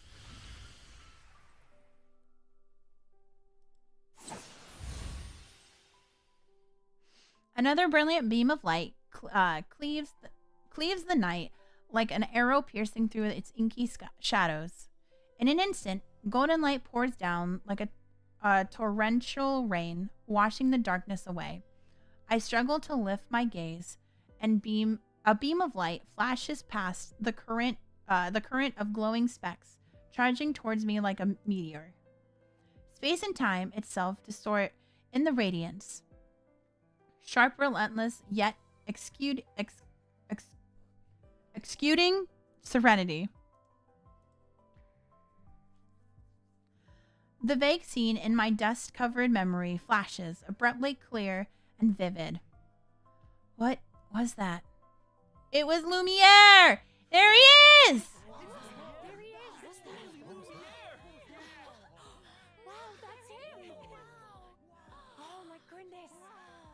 It's literally the same outfit. Blood and dirt scattered in the night breeze. Days I look up. Parted clouds have revealed the moon. Someone's arms embrace me, their warmth familiar for some reason. He wipes the blood off my face. Through my blurry vision, all I can see is a warm gaze, profound as a lake yet stirring with ripple of urgency. I swept off my feet as he carries me into the air. In my exhaustion, my vision starts to blur again. I can no longer discern my surroundings. The pain seems to have disappeared. All I can sense is my pounding heart. Close your eyes if you're tired. But what if we die? The long sword materializes in the air, creating countless rays of light reminiscent of a crescent moon that lands in the center of Azure Square. They form a circle, brighter and gentler than the moonlight in the sky. It's like tranquil lake emitting a glowing brilliance as it envelops every bit of scorched earth. The wanderers that are still running rampant, the unrestrained metaflux, the impending explosions all quiet down. The moon that rose amidst... Sorry, I got cat hair on my face. The moon that rose amidst the ruins and chaos 14 years ago had reappeared before my very eyes. Lumiere. I'm hit by a delay instance of pain. My consciousness returns briefly, and the face before me finally comes into focus. Xavier? Many words are stuck in my throat. The pain stifles them, rendering me unable to speak. Sleep. Don't force yourself to stay awake. Something covers my eyes. My eyelids grow heavy, and I'm plunged into a world of dreams. Endlessly sweet in its comforting darkness. It's Lumiere! And it's Xavier! Who would have ever guessed? Wow! Oh my god. He is Lumiere. I can't believe it.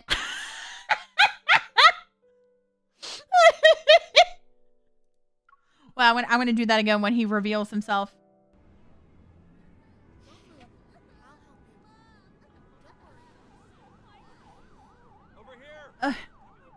I wake up from the surging pain. I open my eyes to see the waning full moon and the night sky. Does it hurt?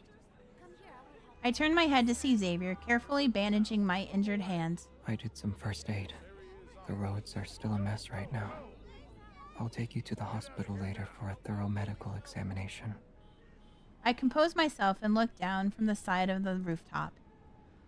Over half of Azure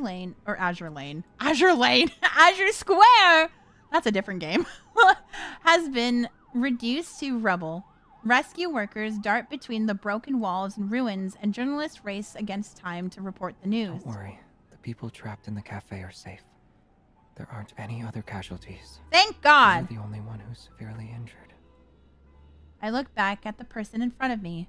The contours of his face are etched in my heart, but now that I'm seeing them again, they're shrouded in unfamiliar shadows.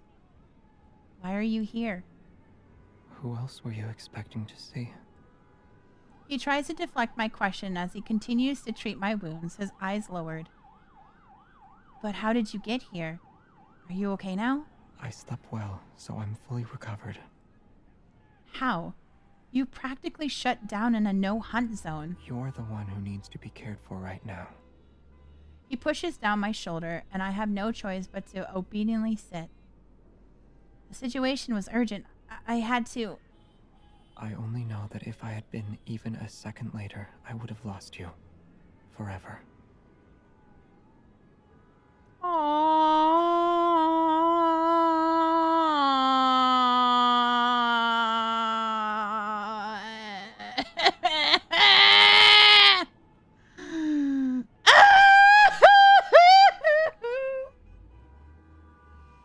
That would have been unfortunate. Oh. Though his tone is flat, he tightly squeezes my hand. No, that's impossible. Don't underestimate me. I have always been lucky. 14 years ago, Lumiere saved my life, and this time, I looked into his eyes. You are Lumiere. I can't believe it. Lumiere saved me again. I must be the luckiest person alive. He is Tuxedo Mask! I don't believe it! The moonlight envelops us in the soft embrace. His expression is calm and gentle, yet I sense indescribable emotions below the surface. Is he relieved? Concerned? Resigned? Even? I can't put my finger on it. You might just feel lucky. I mean, I feel lucky. Now the next question I need MC to ask is what was everything, all the spaceship stuff, and also, how old is he? Because of 14 years ago, he saved her, and she was a child, and he still looks the exact same. Xavier speaks softly, reaching out to wipe the dirt off my face. But for me, it's a wonderful blessing. According to the survivors who were rescued, a figure resembling Lumiere appeared just as the explosion was about to go off. There are also reports suggesting the mysterious individual who quelled the metaflux fluctuations around the city a few days ago might very well be Lumiere. After many years, Lumiere has returned and saved Lincoln City once again. Okay, now I need fan art of Xavier as Sailor Moon. Lumiere might as well be Sailor Moon at this point. Like, he's not even Tuxedo Mask. He's like Sailor Moon.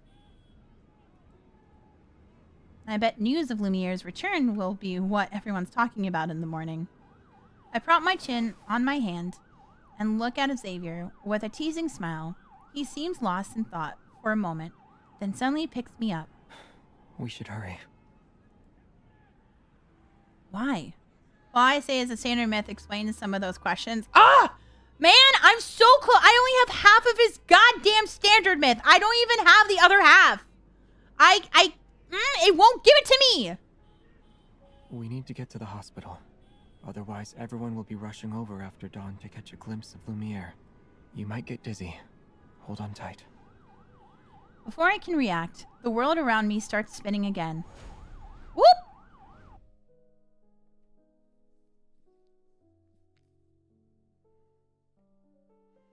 All right, second to last. Oh, wait.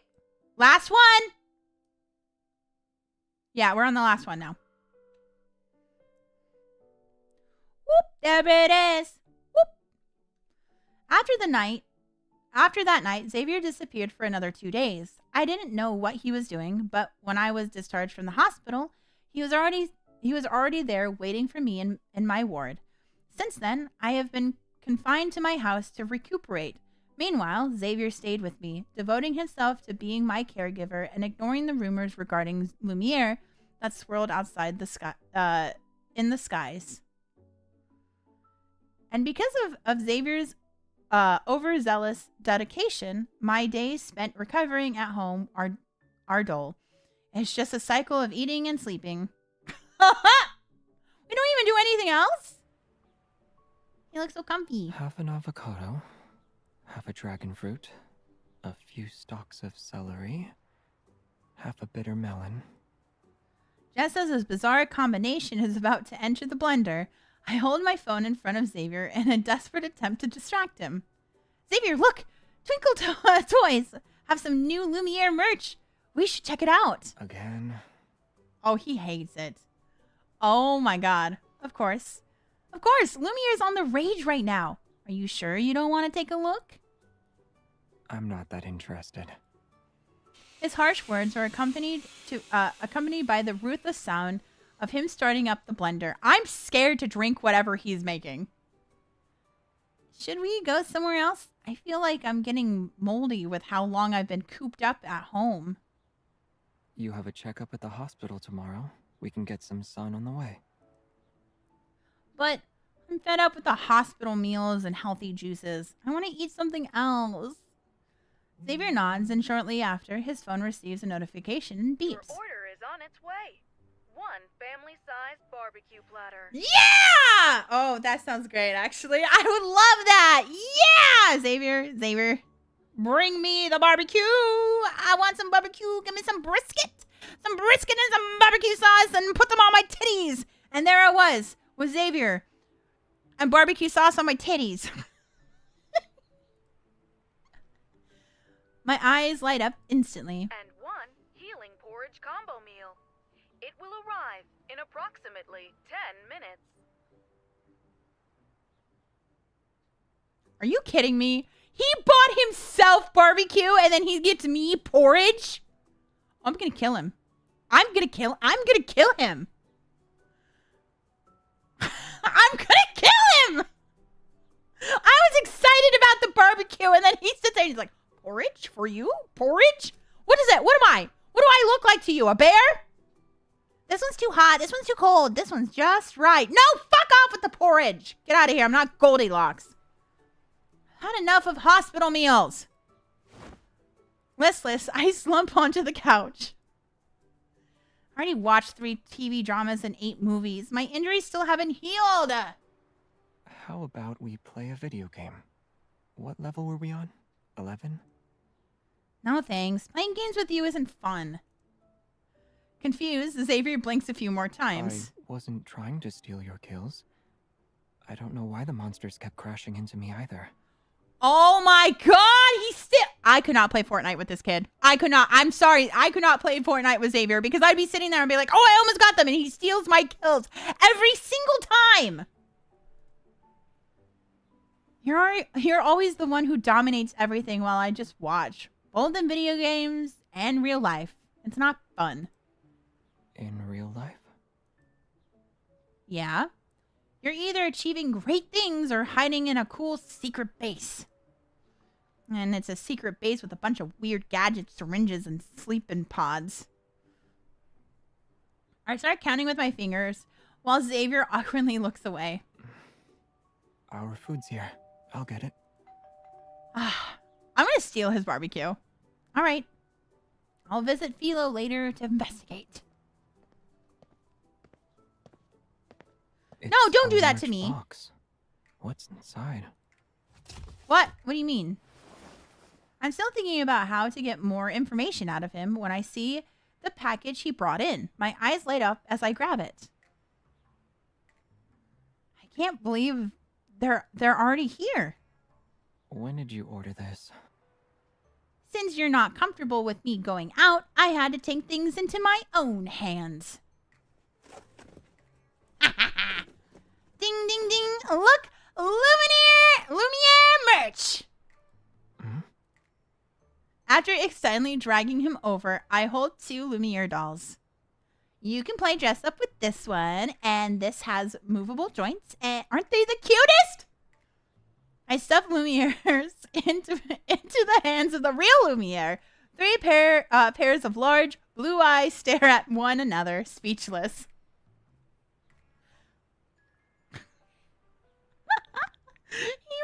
No, okay, you know what? I get why Xavier is jealous of Lumiere. You know what? I get it. Everyone makes fun of him for being jealous of himself. No. I get it. I understand. I couldn't imagine being like, yes, this person I like or that I'm dating. And like, imagine. It's like the idealized version of yourself, right? Like they're obsessed with this, like putting you on a pedestal and you're like, I mean, it's me, but it's like not me. I get it. What are the dolls for? I think they'll be useful. I can bring them on a trip, eat together with them, and even put them next to me, put them next to me, to my pillow when I sleep. You can just do all of that with me. I mean, if you're offering, to sleep next to me in bed. The Lumiere dolls are haphazardly tossed away, landing by a cushion. What are these for? Lumiere o'clock will brighten every minute and every second of your day. Yeah, no, I get it. I get why he's upset because she's like a mega fan. But like in a very weird way. With the Dream Shimmer Nightlight, Lumiere's soft glow can accompany you as you sleep. Lumiere-style hand warmers. Oh my god, she bought so much stuff. I feel like she did it just to get under his fucking skin. Are you going to make your house a Lumiere museum? That's a great idea. A Lumiere-themed home. I'll get to see him whenever I open my eyes. I can't even fucking speak. Okay. Let me start over again. That's a great idea. A Lumiere-themed home. I'll get to see him whenever I open my eyes. It'll be fun. Oh, he's not gonna like that. I see. Pretending not to notice Xavier's slight displeasure, I cheerfully pull out a final surprise from the bottom of the box. Don't worry. I didn't forget to buy something for you two. Ta-da! It's the same outfit Lumiere wore in the movies. I was lucky to grab the last one before it was out of stock. It's for you. Take it. Bitch! He literally has the outfit. Like, it's literally him. Why does he need a replica version of the outfit he already owns? Why don't you try it on to see how it fits? You could even reminisce a little bit. Wary, Xavier takes a step back. It's okay. I'm not in the mood to reminisce. But I really want to see you wear it. Pretending to be disappointed, I pout. From the moment I ordered this, it's been the only thing I've been looking forward to as I recovered during these long days. You said that about the sesame pistachio ice cream, and when you wanted to play with sparklers on the balcony. Since when did you become so cruel, Xavier? Dramatically, I collapse onto the couch and bury my face in my hands. Give me a second. We're such a brat. Oh my god. Yay!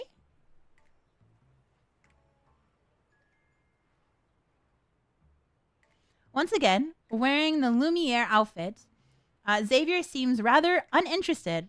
It's as if he's ready to take it off after a few minutes.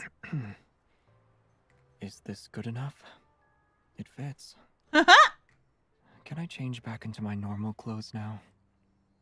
Nope. I walk around him, taking photos, adjusting the collar, and smoothing out the creases. It's as if I'm a child who's found a new toy. Xavier, unaccustomed to my sudden enthusiasm, tenses whenever I touch him. Weren't you rolling around on the couch seconds ago? Where did all this energy come from?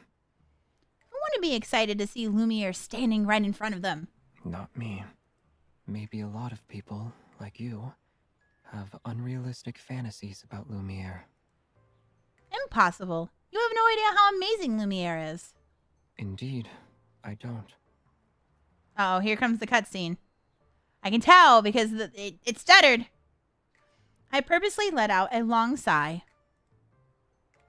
You're such a dummy. Allow me to show you Lumiere's true charm. You don't need to.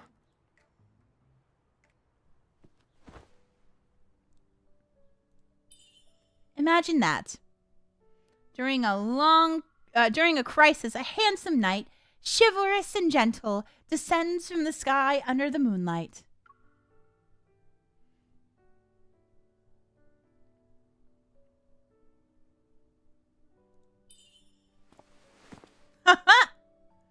Bang! He takes out the enemies just like that. Wouldn't you feel safe with your heart fluttering? He is so done. My heart fluttered at all. He's so done. He's so done. Oh, what did we say? Someone's trying to avoid the elephant in the room. And someone is pushing their luck. Oh, he's so angry. You like Lumiere that much? Yeah. Who do you like more? Me or Lumiere?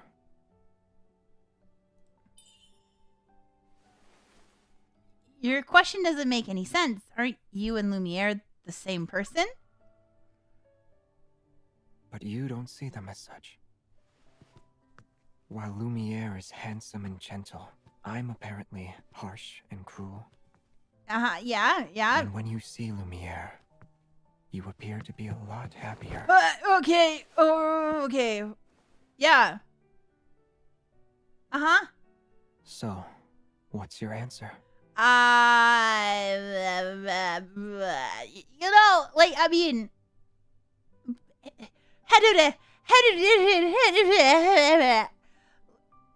I like both. Both is the correct answer. I like both of you. You're the same person. Xavier, are you jealous? I'm not. I think he is. I think he's jealous of himself. You are. You get upset when I praise Lumiere. What an idiot. If you dislike someone, then you'd think they're an idiot no matter what they do.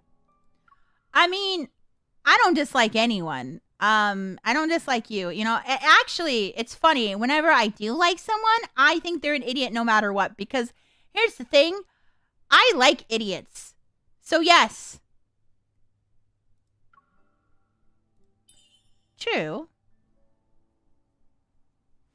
But dummies who are jealous and sulk, those are my favorite.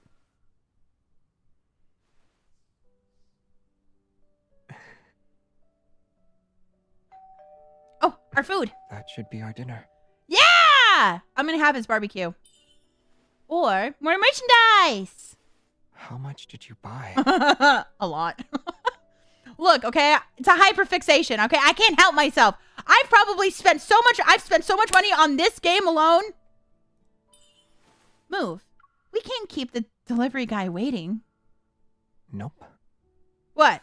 I won't let you go until I hear the answer I want. Okay.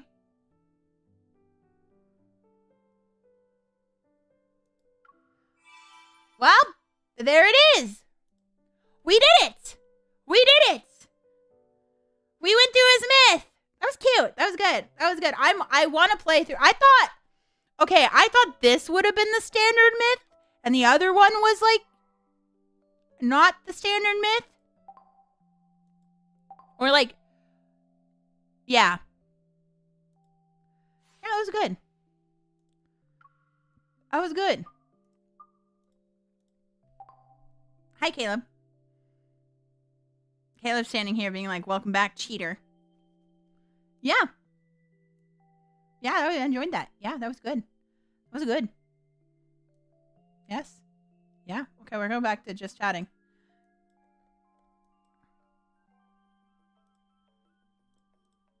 Yeah.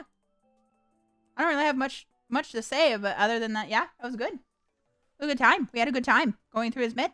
Yeah. We now know that Lumiere is Xavier, but I feel like we knew that the whole time. I mean, it's like now context and stuff like that. But like, and that he has to like be in like a little pod. He is like a little alien. He is such a little alien. Yeah.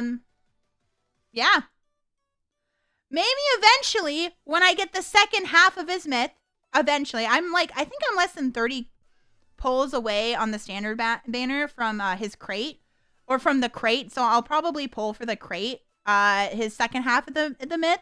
So yeah, it was good. That was a good myth. I really liked it. I had a good time. He's still a little guy. Yeah, like Xavier, I do like Xavier. Like, I don't hate any of the love interests. But like, you know, obviously I have my favorites and stuff like that. And like, I just think it's so funny. Like, I need someone to be like, he is Tuxedo Mask. I don't believe it. He is Lumiere. I don't believe it. I don't know if you guys know what I'm referencing. But in the old like Geek dub of Sailor Moon, there's a part where it's like Zoisite is like, why don't you ask Tuxedo Mask? And Usagi's like, Tuxedo Mask? He's not even here, Zoisite. And then Mamoru's like, guess again. And then she's like, no way. And then he like pulls out the rose and she's like, I am Tuxedo, or she's like, he is Tuxedo Mask. I don't believe it. I learned something about MC. That MC is also crazy. Yeah. A lot of people think that she's not crazy, but she is. Like, she's also crazy. Like, so many people like underestimate her, and I'm just like, no, she's also a little crazy. She's a little crazy as well. So, yeah. That was good. It was a good time. I had fun. Yeah, doing a little streamy stream, you know, had a good time, you know. But I think I'm going to go get food now. I'm hungry. I'm going to actually eat. So I will do that. Yeah. Yeah. So, yeah, it's food time. But thank you guys for showing up today. It was fun. I had a good time. So, yeah, doing more lads content. Also, check out my YouTube video, by the way. I have a YouTube video that I uploaded at noon. So if you haven't looked at it, go watch it. It's like it's not a compilation. It's just me. It's like the reaction of Caleb's level 85 secret time. I decided to upload that because I was like, oh, I'm going to upload that. So I edited it yesterday and it's uploaded. So yeah. All right. Thank you guys for joining me. I appreciate it. I'll see you guys on Friday for Fortnite on Twitch. Yeah, I'll be streaming on Twitch then. So yeah. Yes. All right. Goodbye.